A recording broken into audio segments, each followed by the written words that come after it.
As various economic indicators in April and May surfaced, more and more experts and scholars called for bailouts, especially in real estate. It was hard to come out of a wave of rising market in March this year, and it ushered in a sharp decline in April and May. It is not an exaggeration to say that the current real estate market is still the biggest drag on the economy. Some people see this situation in their eyes and are anxious in their hearts. If they are impatient, they will tell everything in their hearts. Therefore, during this period of time, we have seen many famous scholars suggesting to increase efforts on real estate. Two of them are the most prominent. One is Wu Xiaobo, a financial writer, who emphasizes that only saving the property market can save domestic demand, and real estate is the best antidote. The other is Dong Fan, director of the Real Estate Research Center of Beijing Normal University. A few days ago, he issued a long article and gave 14 suggestions on the property market. In summary, there are 3 core points. Developers are allowed to increase leverage, and the control over house purchases in first-tier cities is relaxed. Developers and house buyers implement fiscal and taxation support policies. In Dongfan's view, it is not the real estate industry that has hijacked the national economy, but it has supported the national economy. It can be seen that the experts are really anxious this time, and they're also well-intentioned. If it is said that the opinions of experts are only determined by the buttocks, then the news from the central media China Economic Times undoubtedly sent a firmer signal. On June 6, the China Economic Times published an article titled, "Real Estate Purchase Restrictions in First-Tier Cities, Due to Timely Optimization and Adjustment." Such administrative means should be optimized and adjusted in due course until they are withdrawn. The meaning of this is clear enough. And it is almost a matter of shouting out the word, "rescue the market." In addition, the first-tier cities released by foreign media in the past few days are full of small essays about the release of purchase restrictions affected by this rescue market expectation. Real estate stocks have ushered in a general rise these days. To put it bluntly, the stock market is emotionally hyped. The planning creates expectations in order to increase the self-rescue behavior of fleeing. We might as well think about it carefully, who is calling at the moment, or who is beneficial to whom. As a buyer, the current general mentality is that the colder the real estate, the better, and many people even have the mentality of destroying it if they can't afford it. To put it bluntly, the more the market falls, the more excited people who have not bought a house will be.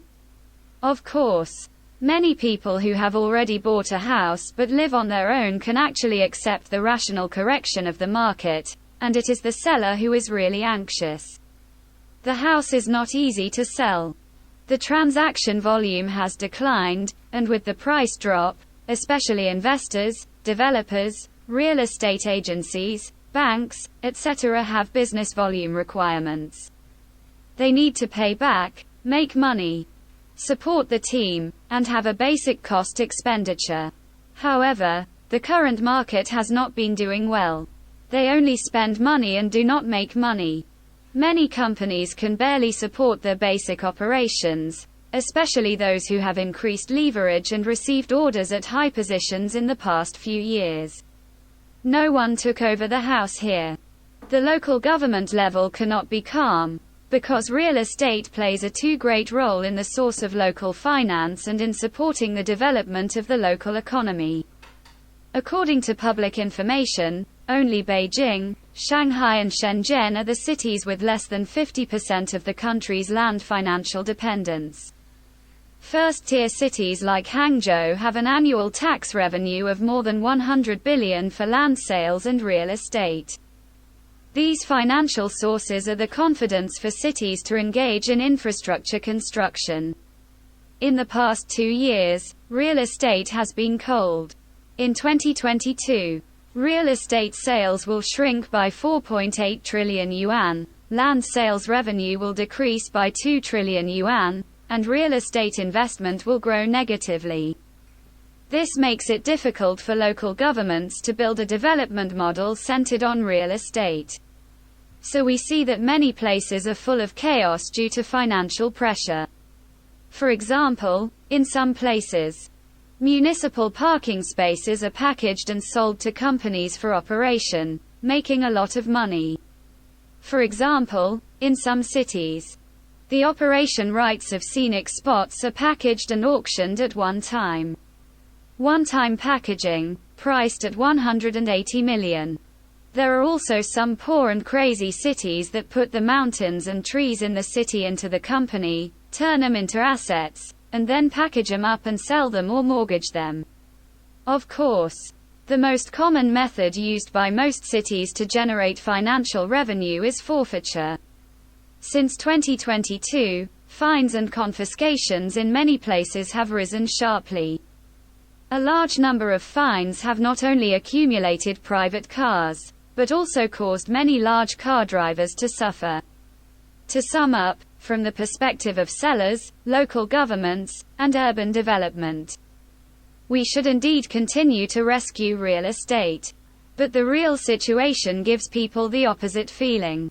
Hammer feels that the country is now maintaining its strength, which is more like conducting a stress test on the property market.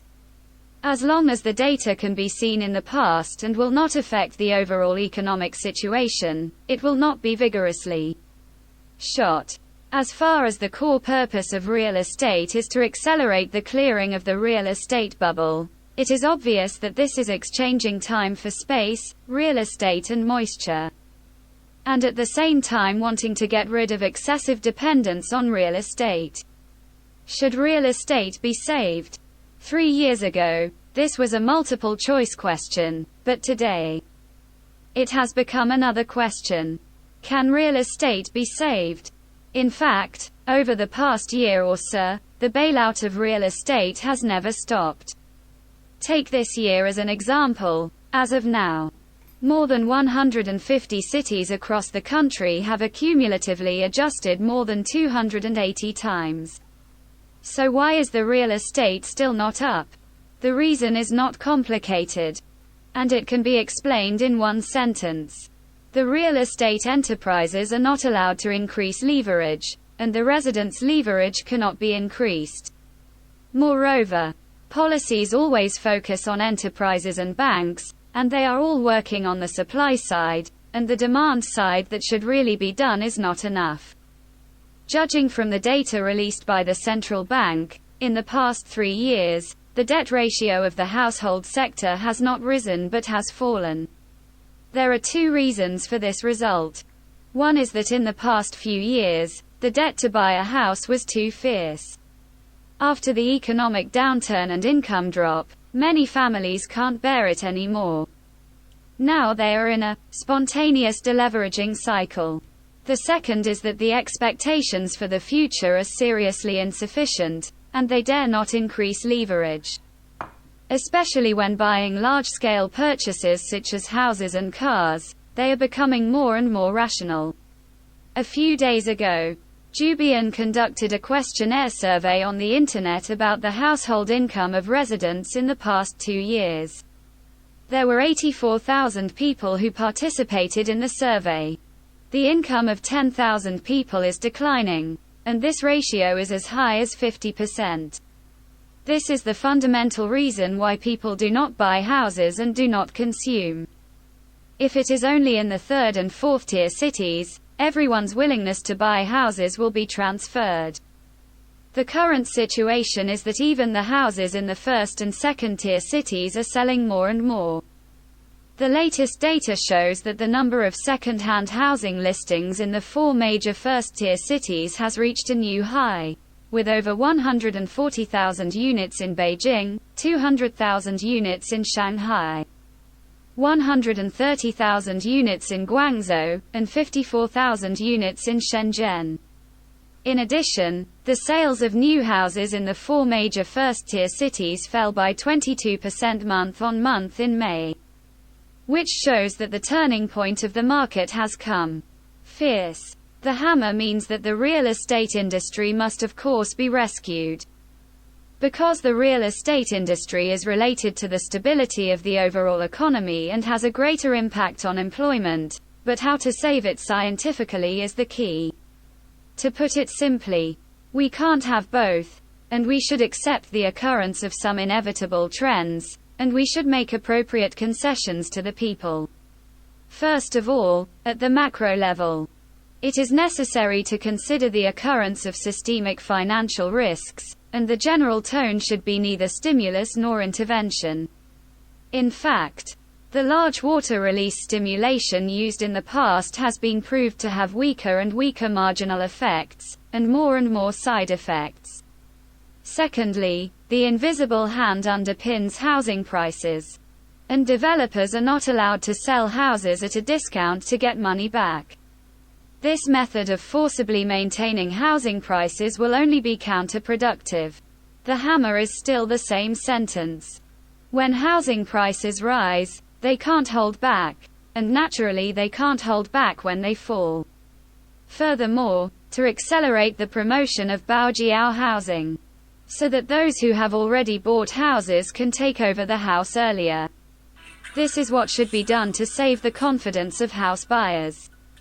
If it continues to be delayed, it will only wipe out the remaining willingness to buy houses in the market. Do imagine that there are unfinished buildings standing in the places where citizens drive to buy vegetables and walk past every day. Will they still have the intention to buy new houses? Fourth, except for the first-tier cities that maintain strict restrictions on home purchases, other cities have long since had no restrictions on house purchases. Many cities that have experienced rapid growth in the past few years have loosened a lot of restrictions, and there are basically ways to break through if you want to buy a house. For example, Chengdu, Nanjing, Hangzhou, etc. So why is everyone's willingness to buy a house not high now? In fact, it is still a matter of money. Whether it is to encourage house purchases or stimulate consumption, the most critical issue is to increase income first. With regard to increasing income, there is actually the most convenient way to reduce the interest rate of existing housing loans. The narrowing of the interest rate difference and the reduction of loan repayment expenses are equivalent to increasing income in disguise. Doing so is not only conducive to promoting consumption, but also the disappearance of mortgage spreads can also inhibit the occurrence of early loan repayments. Fifth, you can't just feed them, but don't let go of the hand that's stuck around your neck. The policy support for the first home is indeed in place, but the support for improved home purchases is only verbal. The down payment ratio and mortgage interest rate for the second home are too high and should be lowered to the same level as the new home. Finally, Hammer wants to say that there is no suspense in real estate. Because from the perspective of macro narrative, China's fundamentals are inseparable from real estate. 80% of the assets of households are houses, and 80% of their liabilities are also houses. Therefore, the overall situation of real estate must be stabilized. However, with the fundamental changes in population, housing, economy, and debt, it is time for us to re-examine real estate. In the future, it will serve more as an economic ballast rather than continue to play the role of an engine. It is not a question of whether we want to, but whether we can't even change the general trend of real estate sinking because the real estate industry can't go back to the past.